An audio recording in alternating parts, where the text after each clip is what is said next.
Hello and welcome back to the channel. Today I want to talk about something that I find very interesting and something that I've been thinking about for the past few days. And it's how our gaming choices often reflect our choices we make in real life. We all have a tendency to do certain things, and looking at the tendencies we have in video games themselves or with the video game industry can often reveal the tendencies we have outside with things such as work or friendships, our own projects, or just basic human living. And this is something that I can definitely relate to. So let's start with a quick confession. First of all, I love video games. I've played them since I was 3 years old. But there's a bit of a catch to this. I do have a tendency, these days especially, to abandon games before I finish them. It's like I'll start off super enthusiastic, get to maybe 20, 30, possibly even 40% of the way through the game, and then boom.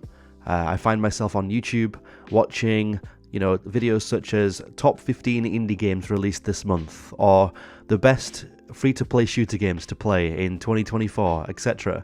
And I abandon the video game, and this new game catches my eye, and suddenly I'm off onto the next one, and the next one, and this process repeats.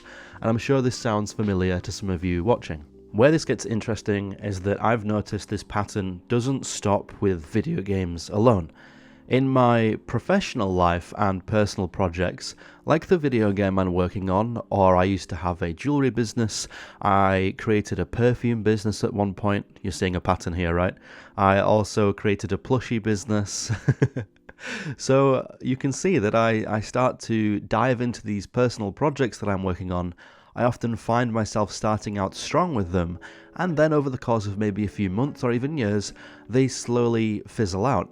And it got me thinking, is there a connection between how we approach video games and how we approach real life? So I did some research on this out of curiosity, and it turns out this isn't just me. Studies have actually shown that our behavior in video games can mirror real life habits. For instance, if you're someone who likes to explore every nook and cranny in a game, be the 100% completionist, you might be the type of person who's very detail oriented and very thorough in real life, a perfectionist if you will. But on the other side, if you're someone who rushes through levels and leaves side quests unfinished, you might have a tendency to seek quick results in life and avoid prolonged efforts in real world tasks. So why does this happen? Why do we do this? Well, I think that you look at it this way. Video games are this virtual miniature world where we can express ourselves with no consequences in the real world. They provide a safe space to test your limits, have freedom, and see how you react to different situations and challenges, etc. The habits that you develop in that space can often spill over into real lives because they've now become rooted into your core personality. It's just who you are. You created this tendency in the virtual world and you have carried this over into the real world. Going back to the example of if you are someone who likes quick results in video games, you don't do the side missions, you speedrun through the main missions, maybe you avoid some enemies to get to the end of a level quicker, you change the difficulty from medium to easy so that you can progress through the game quicker, get to the next cutscene, see the story evolve.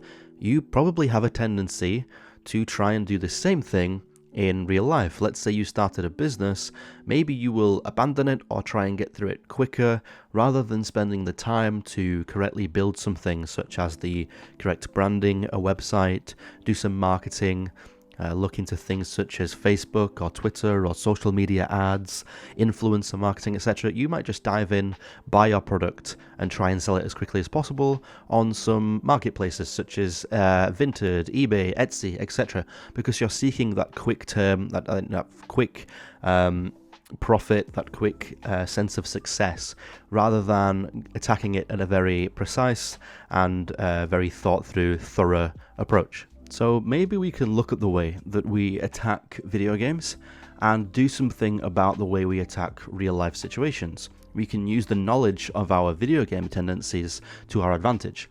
For starters, we can recognize the patterns. That's a huge step. If you know you tend to abandon a project or abandon a game, then you can start to develop strategies to stick with them instead. For example, in my own life, I have started getting smaller and more manageable in my projects and goals.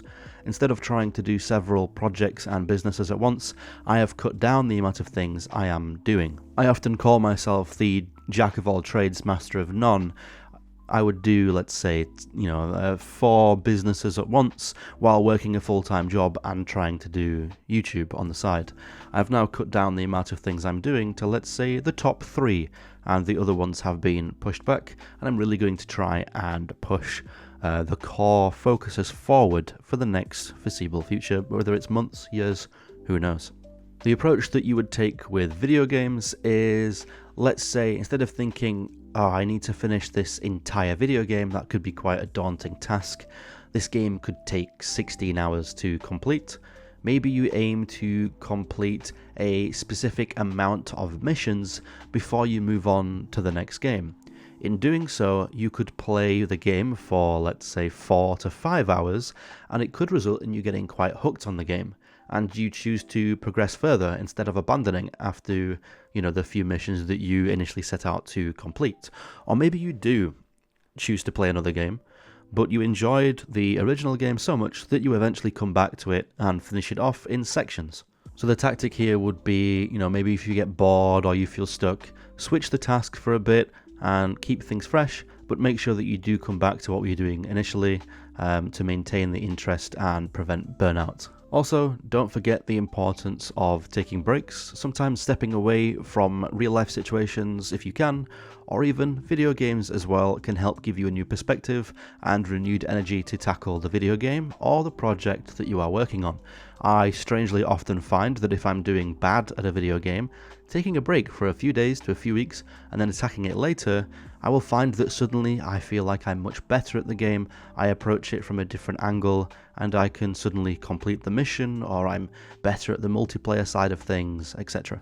So there you go, that's the little video I wanted to make today. I think this does show that, our tendencies in video games can indeed reflect the tendencies we have in real life, and by recognizing these patterns we can start to make small changes that help us stick with goals, whether that is in the virtual world of video games or the real world. I hope you enjoyed this style of video and found it interesting, maybe slightly more eye-opening than previous videos. If you did and you want me to try and create more stuff like this, whenever thoughts like this spring into my mind, then leave me a comment below letting me know if you did enjoy and want me to make more stuff like this, and also leave the video a like while you're here. Also in the comments, feel free to let me know if you think this video has identified some of your gaming habits and real life habits. I'd love to know what some of you guys tend to do in the comments below.